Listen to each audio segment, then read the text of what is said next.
This is a Rogue Media Network production.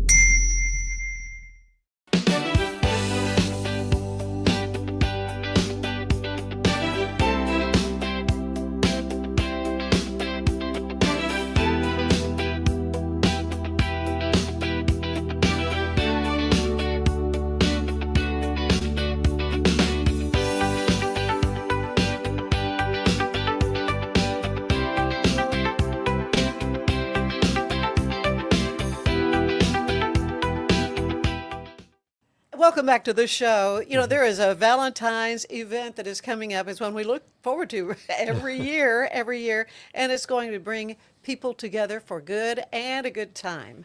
And we're talking about the Morticians Valentine's Day dance, and the wonderful Van Davis is here with us, Betty Edwards with Morticians, and you know, it's just a tradition. So here we are. Tell me about, it's going to be on Valentine's Day on Saturday. And I think we're so excited that it is going to be on Valentine's Day. I know. So Right. you have no excuse. It's time to, to come out and put on your red or pink or anything you want to do, but to come and have a great time with us, good food, and of course the best music that you're going to find in Waco. That's with Morticians you. and Thank Buddy. Yes. Appreciate that. Oh, buddy, you know, it's always fun to hear the Morticians. And so tell me, the same personnel we're used to Same seeing? personnel that's been with us a decade now. So Yeah? we've been real lucky. We have a really good lineup of folks working in the band, and we enjoy it and have fun. We are glad that other people enjoy it as well. Okay, and the venue is going to be at the Palladium. That's correct. Which is right down Austin Avenue, across the street from the Hippodrome, if you're not familiar. Great spot for a dance, and we've seen you perform there several Yes. times.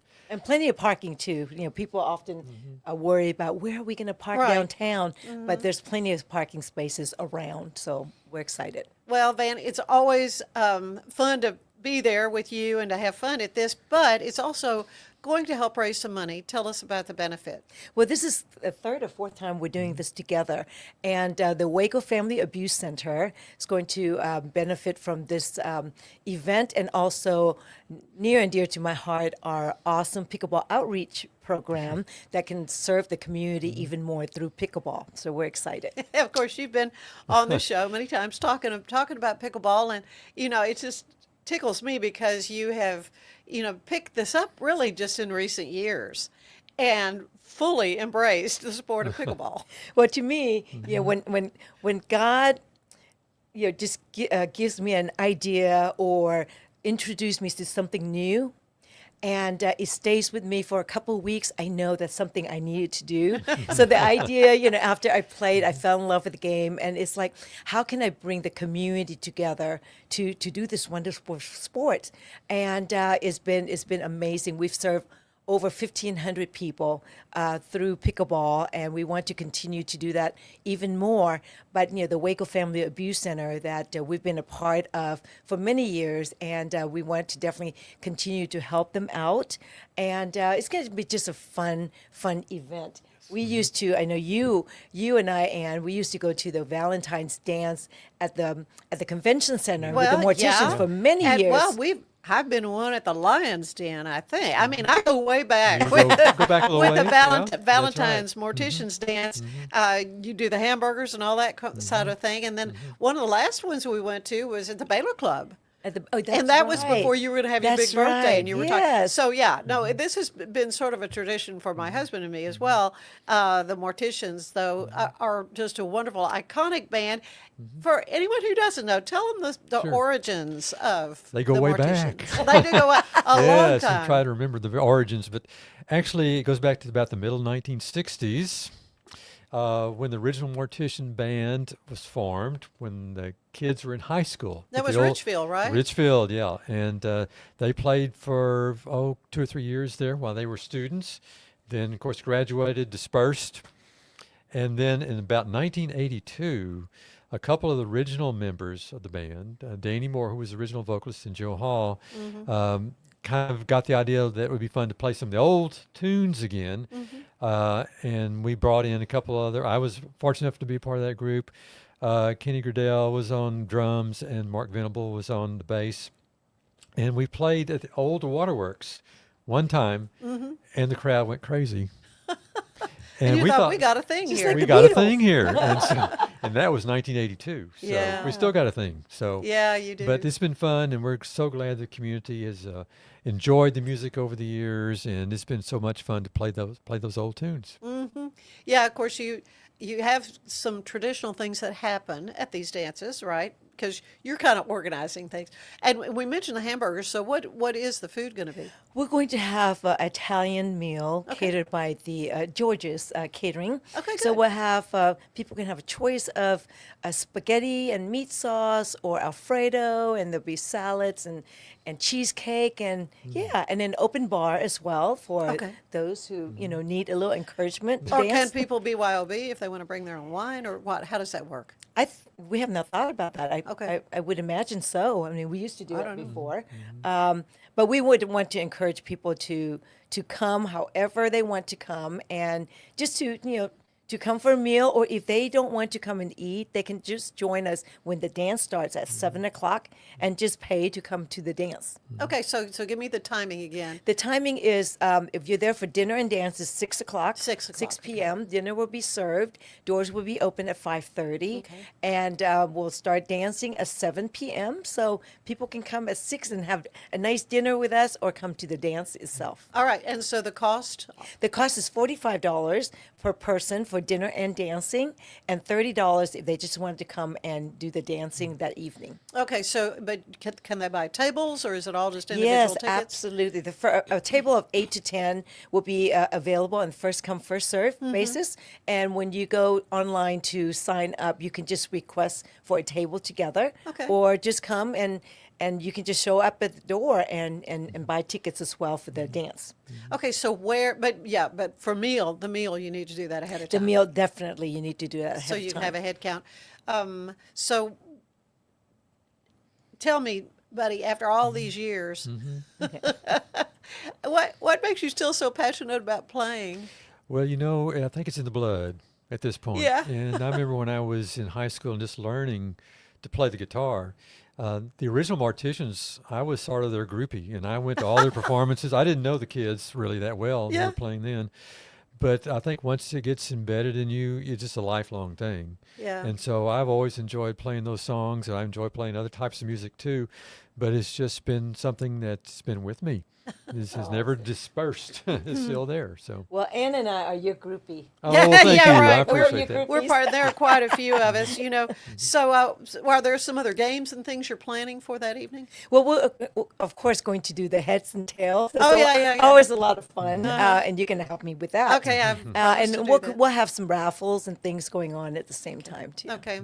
Well, and again, it's a fun night. Going to be great food, great entertainment, and a way to help a wonderful organization that helps really think- unfortunate folks. Right, and I think the biggest thing is, personally, I would love to continue doing the annual Valentine's dance with the morticians like we used to have. And but while we're going to do it, let's do it for a good cause as well. Oh, yeah. So we're excited, and Buddy has always been, and the band too, gracious in helping us out and being a part. And what a better way to celebrate Valentine's Day and bringing the community together for a good cause. Okay. And So may I add real quickly, I would encourage people to come who maybe are not dancing so much anymore. right. If you want to come and listen, that's perfectly fine. And it's not so loud that you can't That's visit. right. I mean, that's what's That's right. good. Is it's just perfect as far Right. as that goes. Because Sure. there are some venues where it's so loud you can't hear yourself think. It's so Just if it's too loud, just say, turn it down. you're pretty responsive. Will you still have the? Can we vote on whether or not you do "Smoke Gets in Your Eyes" or "Unchained Melody"? Oh, I'll let you choose the two songs, Anne, and definitely people can vote on what you would like to hear on after the second Is set. well, no, it was "Pretty Woman" or "Unchained Melody." I wasn't think that? you Yeah. got it. That's Okay. right. Yeah, we always have like the faster song or the slower song, and for some reason, the slower song always wins out. wins. Yes. Well, there's this. Anyway, it's a wonderful evening. So the best way to go and find tickets, where do you find them? You can go on Facebook. You can go to Be Awesome Now. You can go to Van Davis. And the Morticians has a Facebook page as well, and we'll put some links there that people can sign up. You can call me directly. You can message me. You can contact Ann. That's right. We're all going to find ways that you can we'll get tickets find for ways to sure. get you tickets. Yes. Well, it's going to be loads of fun.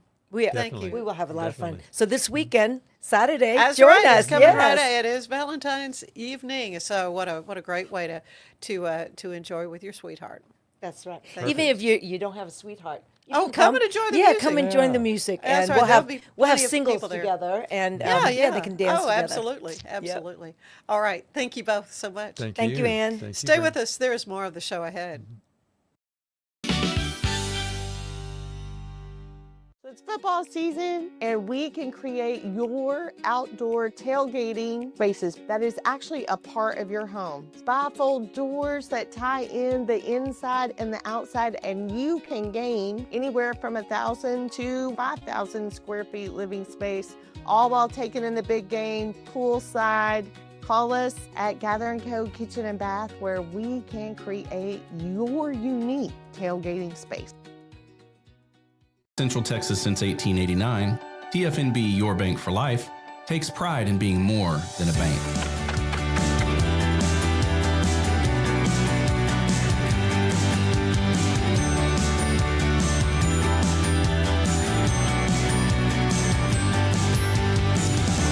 At TFNB, we remain committed to these principles. If you value them too, come join us. TFNB, Your Bank for Life. Ready for a better kind of primary care? At Patient First Direct Primary Care, you get unlimited office visits with same-day or next-day availability. And instead of rushed appointments, we take the time to actually listen. There are no insurance hassles, just clear, simple care. You can reach us by phone or text because access shouldn't be complicated. Our practice has expanded to include Medicare-age patients as part of our direct primary care model. It's a fresh alternative to the traditional insurance or government-driven systems, care that finally puts you first. For more information, go to patientfirstdirect.com. Farmhounds offers natural treats and chews made with quality products that support family farm, regenerative agriculture, and humane farming practices. Give your dog the best with wholesome, organic ingredients that promote health and happiness. Shop now at farmhounds.com. My house has a new glow. I love my windows. Universal Windows Direct. I let in the sun rays, more of the heat stays. Universal Windows Direct. Right now, buy one window, get the next one free, plus no interest and no payments for 24 months. I love my windows. They've got that brand new home effect. Universal Windows Direct. The reason that their service is outstanding because the people they have working, behind the desk and the folks working out in the garage, taking care of business. And they give you a date, they give you a time, and they're spot on. And they're professional, they take care of it, and they answer all your questions, and they're fun to work with. Like Alan Samuels always said, Waco has a lot to offer, and so do we at Alan Samuels Dodge, Chrysler, Jeep, Ram, Fiat. Come by, let's be friends.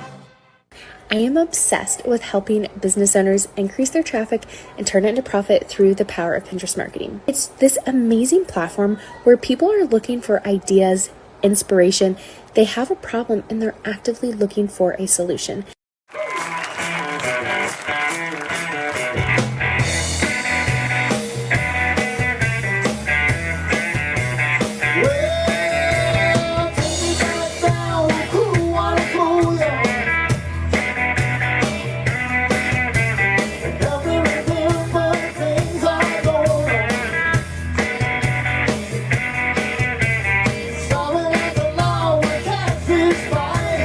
Walking along the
hard to find supplements that work.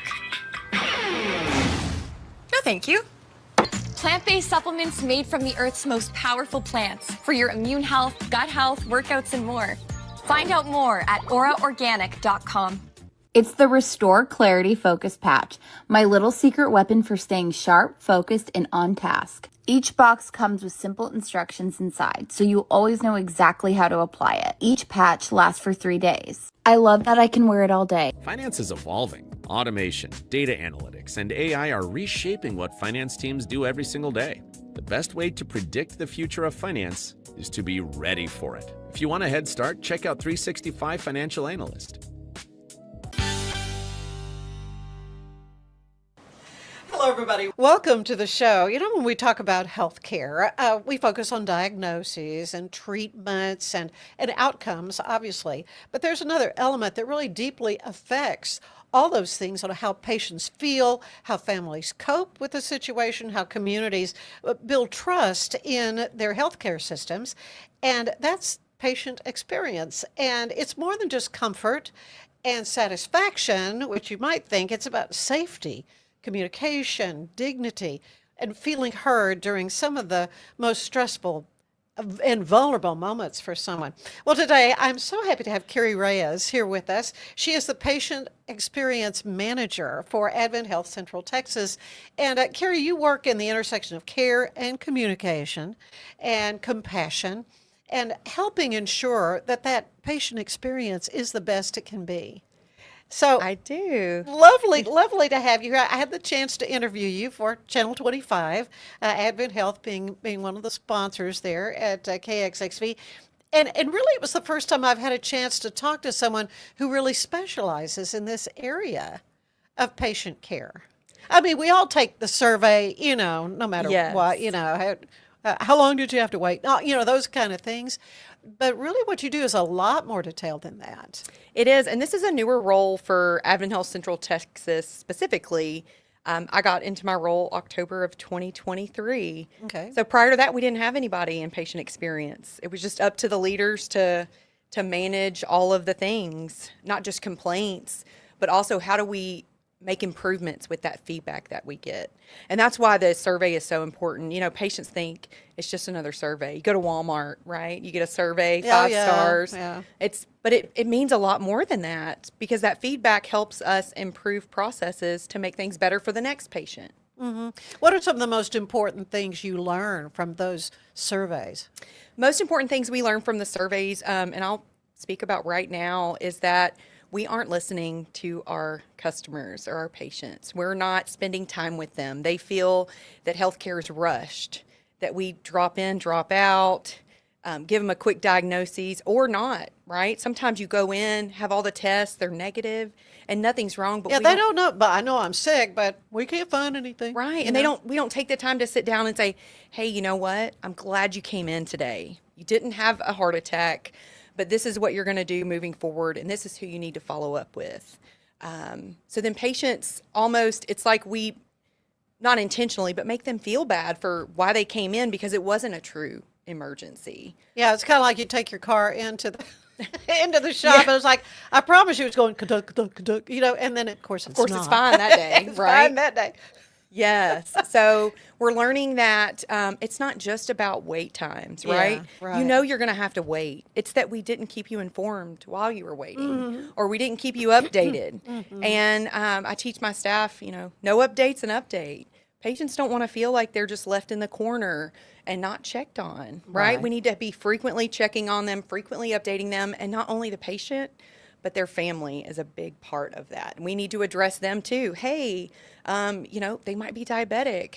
Do you need a snack or something to drink? Right. Maybe the patient can't, but you know, their family member that's been there for 6 hours with them, right, didn't have anything to eat, and we don't want her, you know, having an emergency on top of that. So, and I'll tell you, with the new guidelines for CMS and quality, as we relate experience and safety together, the guidelines coming out for 2026 are very heavily involved with patients and their families. Okay, so I didn't know you have rules and things that you follow. So tell me more about that. We do. So required starting this year to have a patient and family experience council.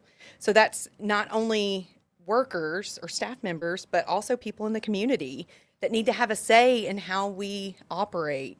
When our doors open. So every hospital, no matter what. Every hospital, if Okay. you participate in, or you can get reimbursement from CMS. Okay, It's so gonna be what a does, requirement. what does CMS stand for? I'm sorry. The Centers for Medicare and Medicaid. Oh, okay. So how we get paid for, Yeah. there are some private hospitals that, maybe not utilize that, but most hospitals in our country are a part of that. Mhm. And they're requiring us to really make efforts to include them in our decision making, shared decision making. So it's a big part of some of the things that we have to do, like change the verbiage or make sure we have signage out or make sure we have a link on the website to know, so our patients and their families know that they are included in some of those decisions. Mhm. Or how can they be a part of that shared decision making? Well, yeah, because people do. I mean, hopefully, physicians are happy that people try to be as informed as they can be. The old, I don't know where my phone is, but Dr. Google. Oh. A lot of times like, do not go online and read anything about what. But then in other cases, you can't help it. You can't, and If I'll you tell you, wanna- even as a nurse for 15 years, I do Okay. Google, okay? But I do not recommend it to my patients. I try to tell them, get your information from somewhere, not just from Google, but go to WebMD. Really, honestly, you should check your primary care. A lot of, I know Advent Health specifically, we have a care advocate, and you can go on the app and just text her a question, and I say her, text the bot a Yeah. question, and then Yeah. they can relate you to a team member, a nurse, a doctor for those questions. But some of that can be answered just with the bot, Right, with a text, Mhm. or maybe you want to talk to a human being about. Yeah. So why is patient experience especially important when patients may be feeling anxious or vulnerable? Worried. Patients aren't just a number, right? We are Right, humans, right. and they want to feel loved, cared for, heard. And a lot of times, especially like we were talking about earlier, those negative, all the tests are negative and nothing's wrong, but we still need to sit down and have that conversation Yeah. and Well, then explain why the does my gut hurt? Why Right. do I And hurt? then stress that importance of follow up. Mhm. And that's where, and I'll say in Colleen specifically, we see a lot of where our community is uneducated, or that they receive the wrong information, or they seek the emergency care for more primary care issues. Right. And so part of us marketing and trying to get it out there on what's important, when to go to urgent care, when to go to the primary doctor, when to go to the ER, so that we can, we see 150 patients a day in our ER Do you in really? Colleen, and not all are emergencies, but we still need to take the time to make them feel good, educate them, make them feel heard, again, so that they keep coming back, right? It is a consumer business, and somebody once told me if we're nice to all the patients, they'll always come back, even the not nice ones. I said, well, we've got to be nice to everybody. Well, some people see medical care as separate from patient experience, but often that patient experience can affect the actual medical outcome. Tell how that works. It can, and there are lots of research and evidence-based studies about how having faith and trust in your healthcare provider improves the care outcome, improves the discharge process, improves the opportunity to follow up. If they trust you and they felt loved and cared for during their stay, they're more likely to do those things. And that affects readmissions, which goes into those KPIs that we utilize. Patient experience is one, mortality, readmission, and safety. So keeping our patients safe goes a long way with that experience as well. And we're held accountable to those numbers. CMS holds us accountable to those numbers. Our reimbursement is affected by those numbers. And I didn't really realize until I got into this role how important it was. As you talk about satisfaction and numbers, but humans are more than a number. They're a person. Yeah. And they seek us for care. And so we have to be more empathetic in our conversations with them in their education. You're always going to have your, select few that come, they're lonely. They want to come once a week and seek out care. And that's fine. But we need to treat them with the same empathy and compassion as we do the payer patient, right? With private insurance. We have to treat everybody the same consistently. And that's a big part of where Advent Health, we're showing our staff members how to love one another, keep each other safe, treat us with empathy and compassion, not only each other, but our patients. We want that as human beings, not just a number. But I hope in my role that I do help to support and not only educate our teams on patient experience is not just a number, it's not a thing, and it's not going away. Right. At all. It's not going away. I talk about it like are you going to, if you're traveling, are you going to stay in a 2-star hotel or are you going to stay in a 4-star hotel? Right? What does the 4-star hotel offer? It offers better amenities, better breakfast, buffet options.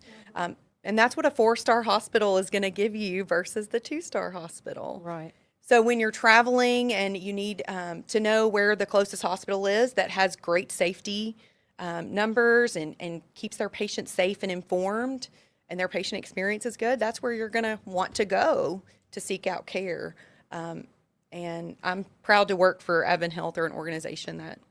Well, I've learned so much about Advent Health in the couple of years that I've been privileged to do those interviews for Channel 25, and love so much really the mission behind Advent Health, because it is definitely a faith-based organization. Let's talk a little bit about that. Yes, we pray before, I want to say, 99% of meetings, we have devotion and prayer. Our daily safety brief we hold with leadership every day. Prayer, and there's some that don't feel comfortable praying, and that's okay. We can call the chaplain or someone else that's more comfortable praying with the patients. But having God, around, it's nice to work in a faith-based organization that allows us to do that, to pray if you want to pause, right? To help patients understand that a higher power does help them indeed get better, right? Or helps them follow up after they leave the hospital. That's a really big part of Advent Health. Yeah, he is the great physician. And yes, absolutely wonderful to know that Advent Health Central Texas believes that and encourages that. Because, when you're worried about your physical body, if say you have some sort of, traumatic thing happen, but your spirit is certainly a big part of that. And to have people who are like-minded, faith-wise, taking care of you is pretty important. Yes, our mission is to extend the healing ministry of Christ. And it should be in everything you do, whether you're helping a patient get to where they need to go because they're lost, or you're rescheduling them for an appointment that they were late for, right? No matter whose fault it was. It happens. It happens. And I can say that as I'm late to most appointments. But it should be in every walk of life. Everything that we do should be faith-based and helping extend that healing ministry of Christ, just like Jesus did.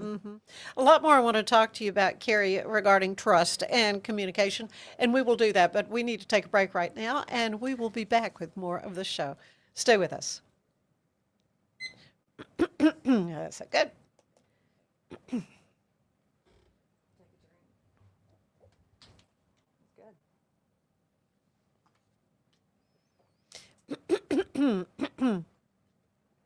How long have you been doing this?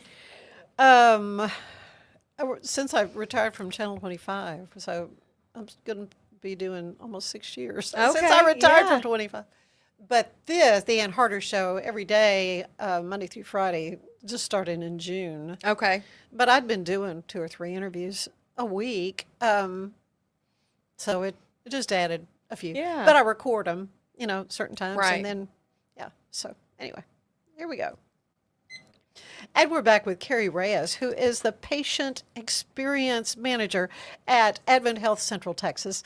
And it's a whole kind of a job area that I really wasn't aware of, but it is so important for a number of different reasons. From the patient, obviously, the patient's family, the healthcare team as well. Yes. Are all involved.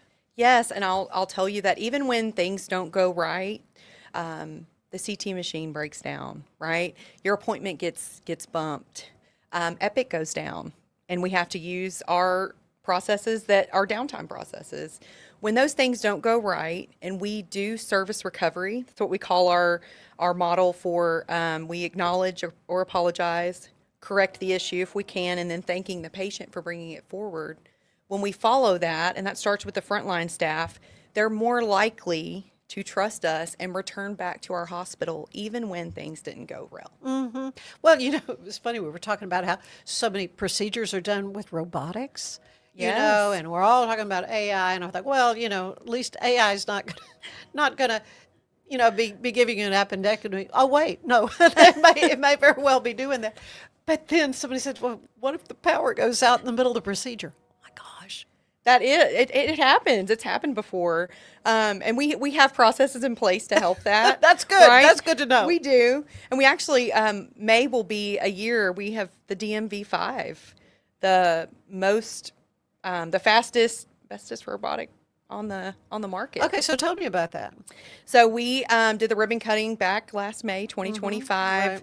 We do some gynecological procedures, and we started out with urology and gyno. So those physicians that are trained, and then the plan to get more physicians brought in and trained to utilize that machine. Mm-hmm. So it's going rather well. There's a lower downtime with procedures using the robot because they're more accurate, right? Versus, And hands. this is like for hysterectomies, that kind of thing? Hysterectomies, prostate things, smaller, and there's still, maybe you spend 24 hours in the hospital, a night of observation, but it's so precise that it can decrease your downtime after the procedure and get you back on your feet quicker. Maybe not as invasive as the old way. Right. Yeah. So communication can really make or break a healthcare experience.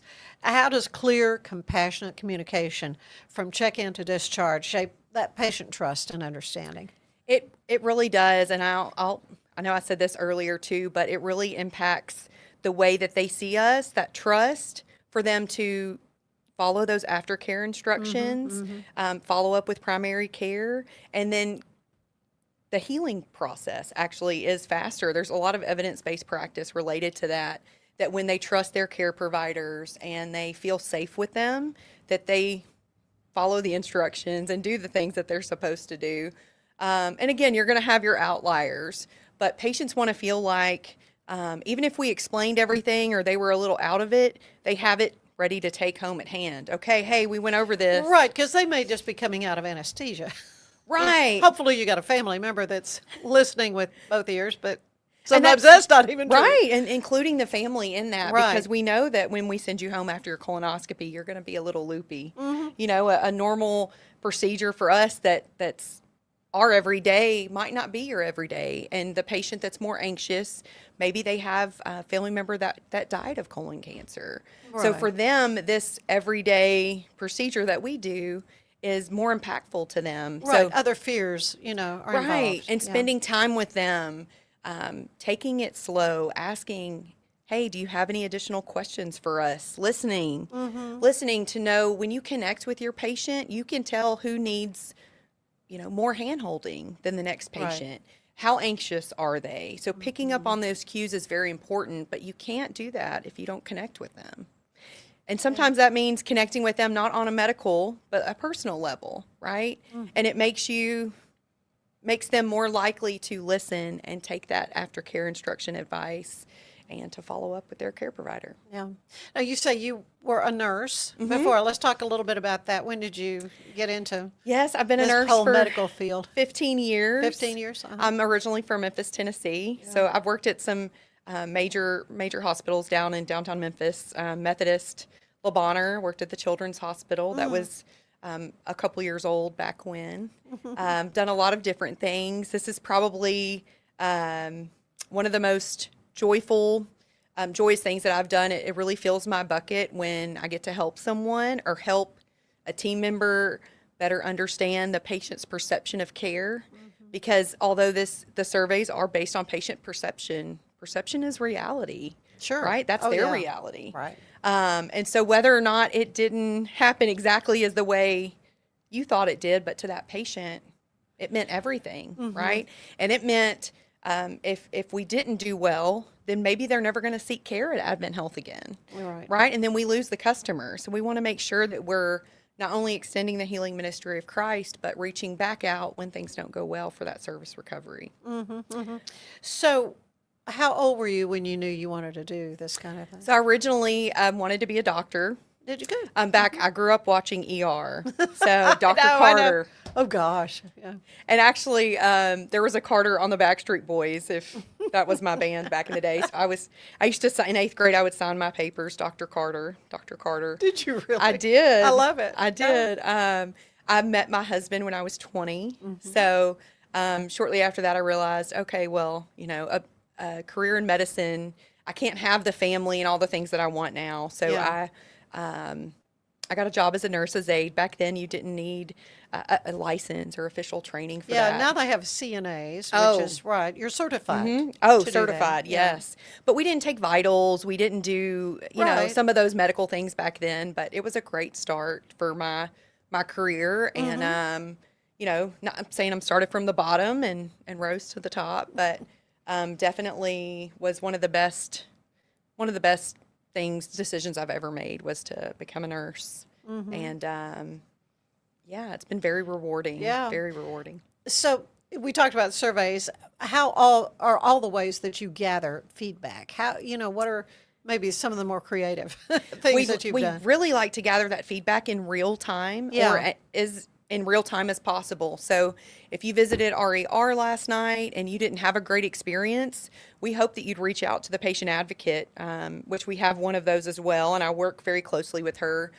So to reach out to one of us so that we can help resolve the issue. If the medication, you know, the doctor said we sent it to the HEB, but it wasn't at HEB, we want you to call us as soon as possible so we can correct the error and make adjustments, because maybe there's a problem with the process, right?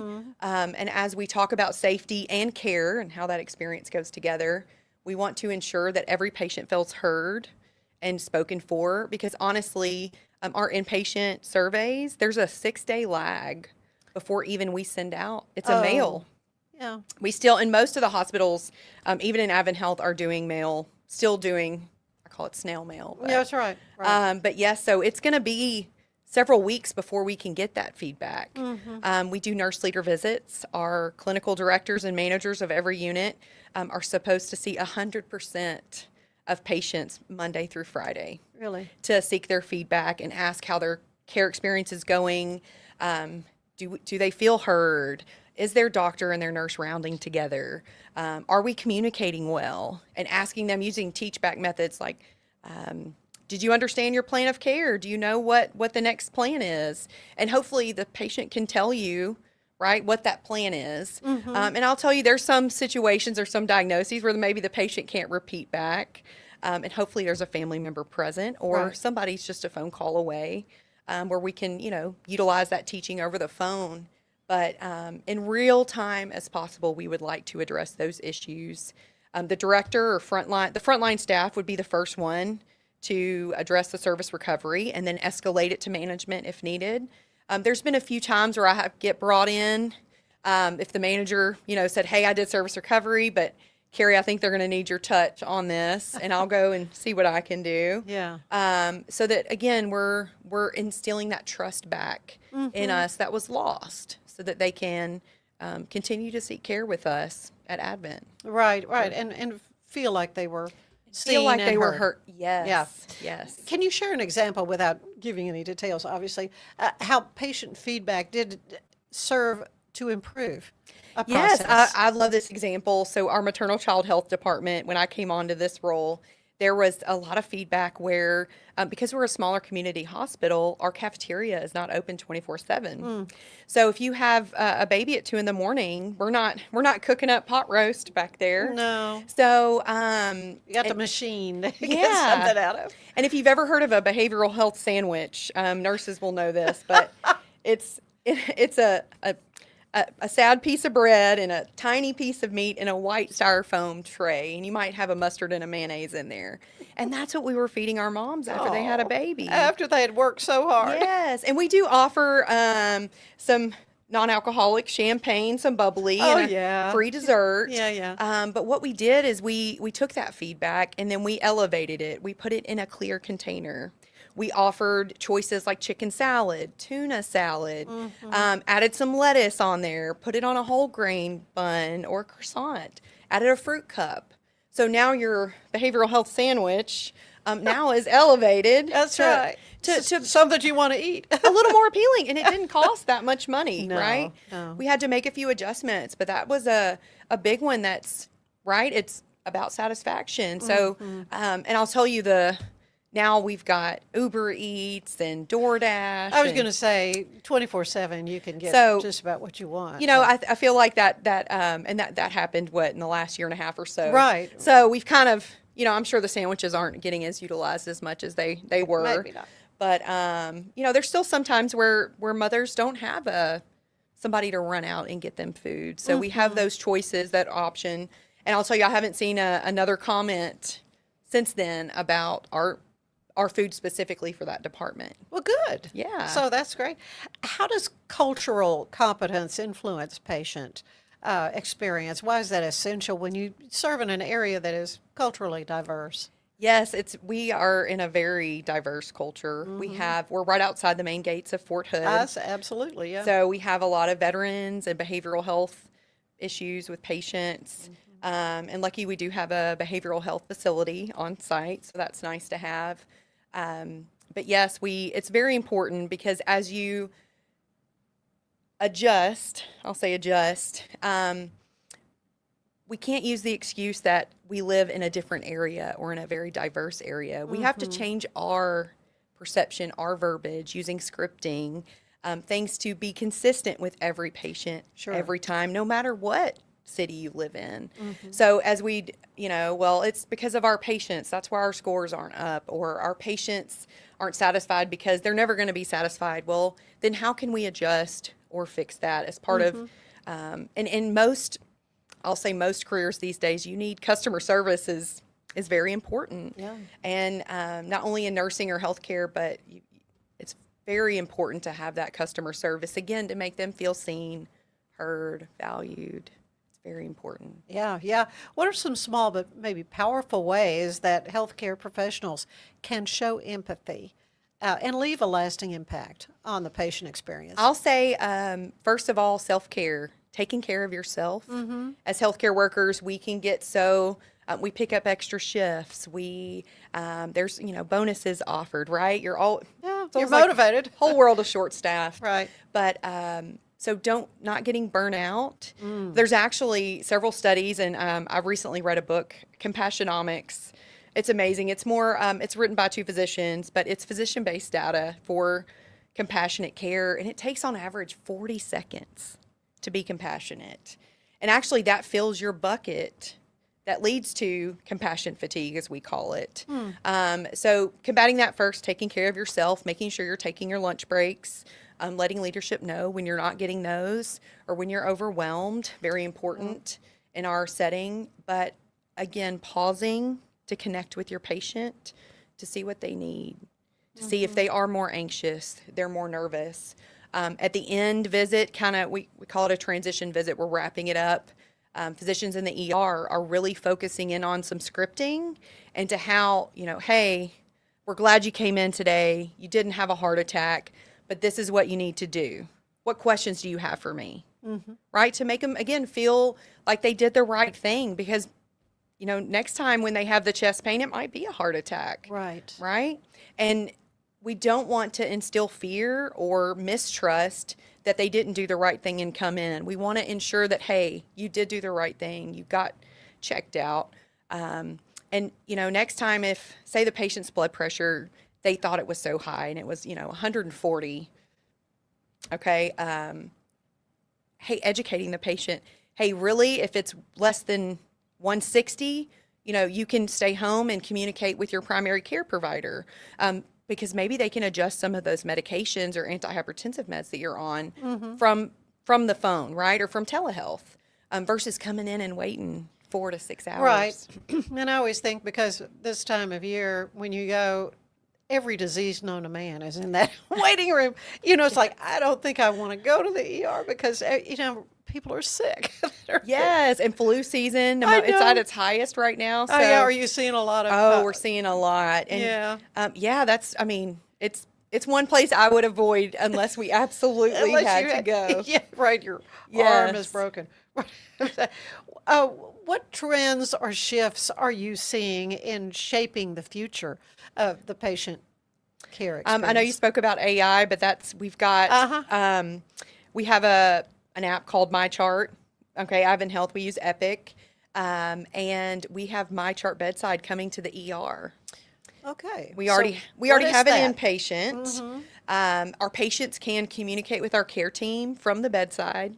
They can ask questions. They can talk about, hey, I need further clarification. I need a blanket, little things like that. I need a snack.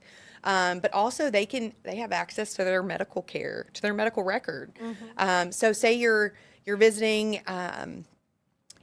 an auntie or some family, and you need to go because you had chest pain. They can pull up their record, and the physician should be able to see it on their end too.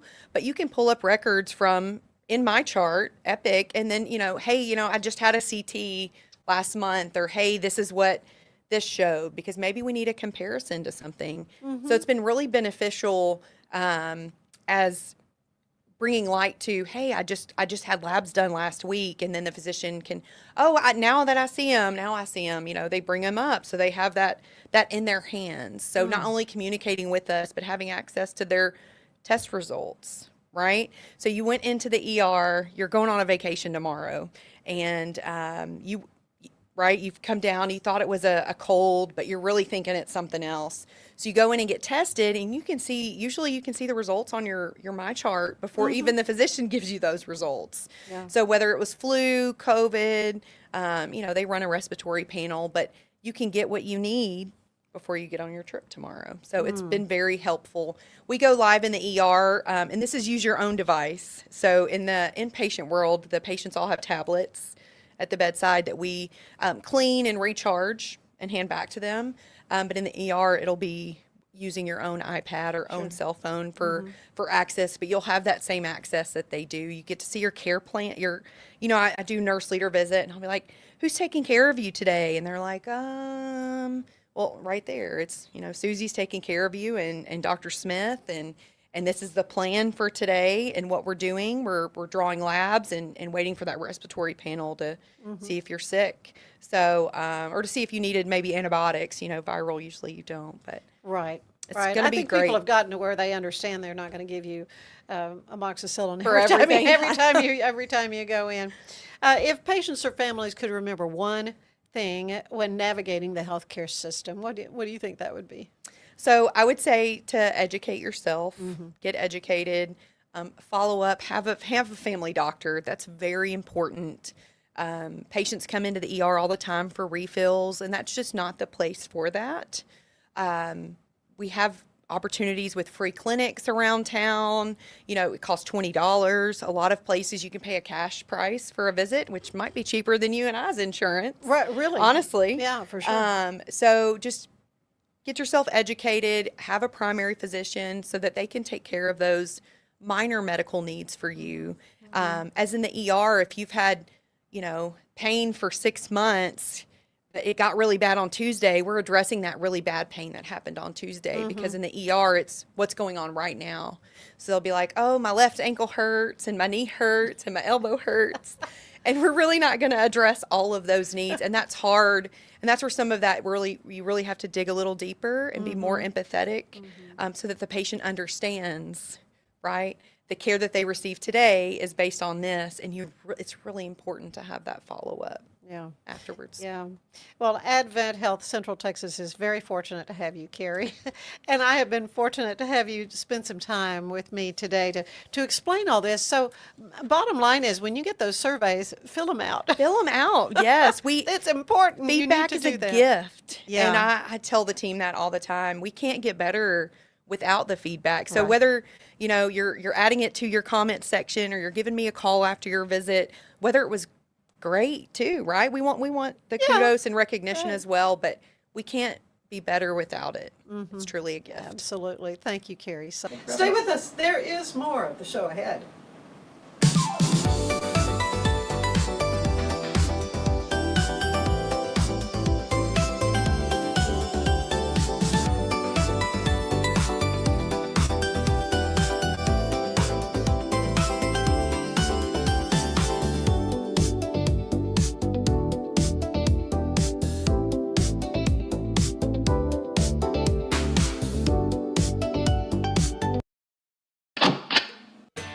I'm Eric the Travel Guy, and we're hitting the ground running in Waco, Texas.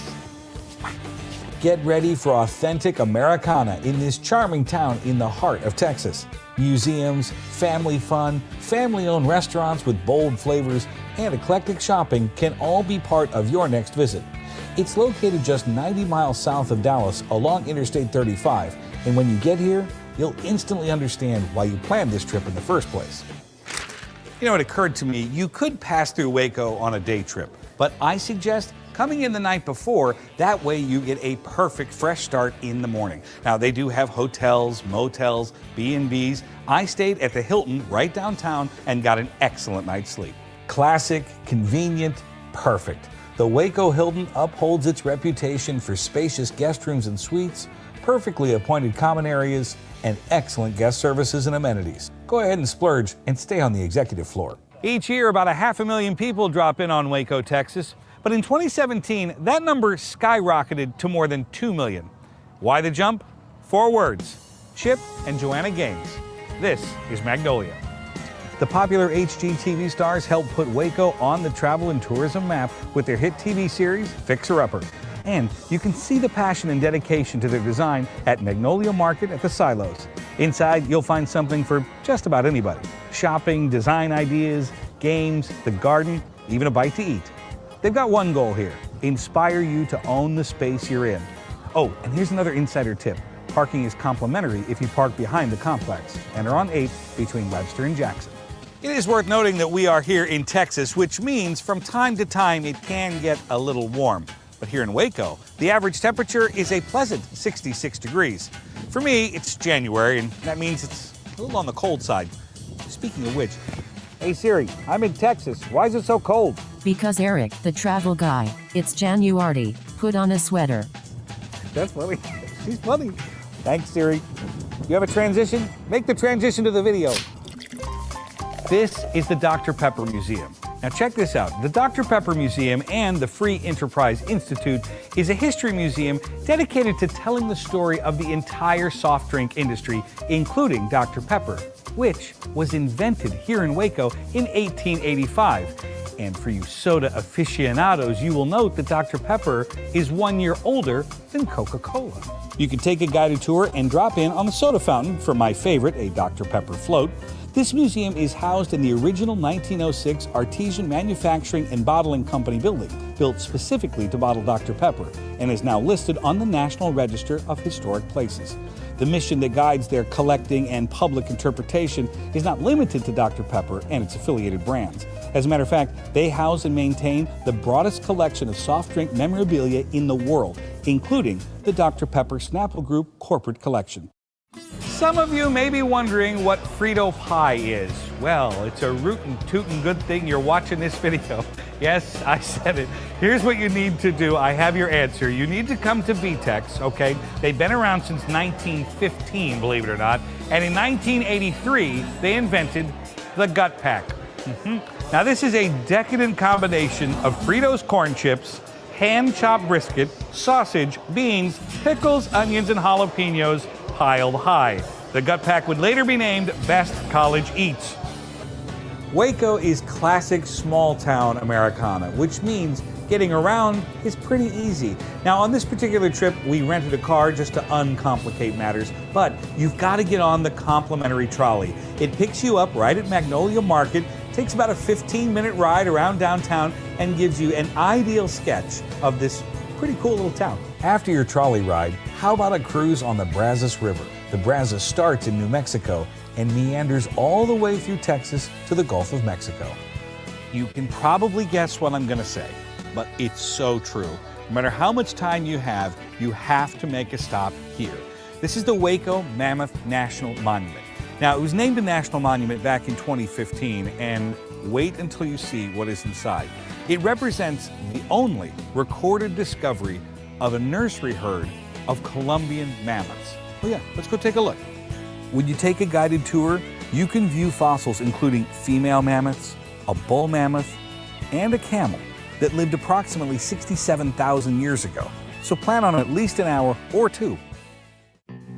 Whew, we are quickly running out of time. My house has a new glow. I love my windows. Universal Windows Direct. I let in the sun rays. More of the heat stays. Universal Windows Direct. Right now, buy one window, get the next one free, plus no interest and no payments for 24 months.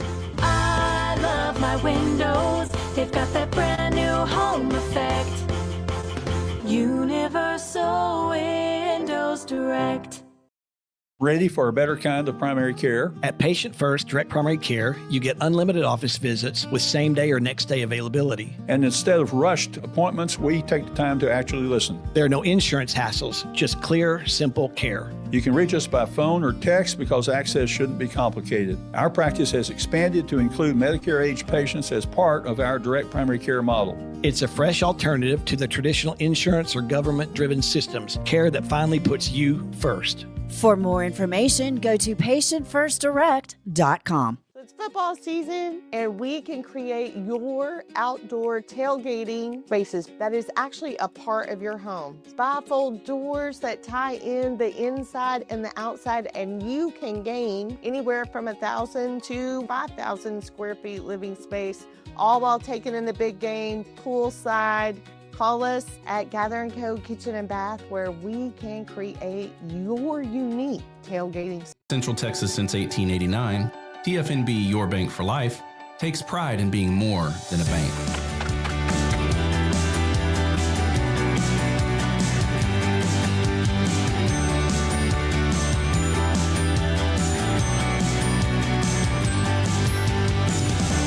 At TFNB, we remain committed to these principles. If you value them too, come join us. TFNB, your bank for life. For over 2 decades, I've come to Allen Samuels shop, especially for trucks, because I've been very satisfied with the performance of those trucks. I think the strengths of Allen Samuels is obviously in their customer service and obviously taking care of your vehicle after the sale. Like Allen Samuels always said, Waco has a lot to offer, and so do we at Allen Samuels Dodge, Chrysler, Jeep, Ram, Fiat. Come by, let's be friends.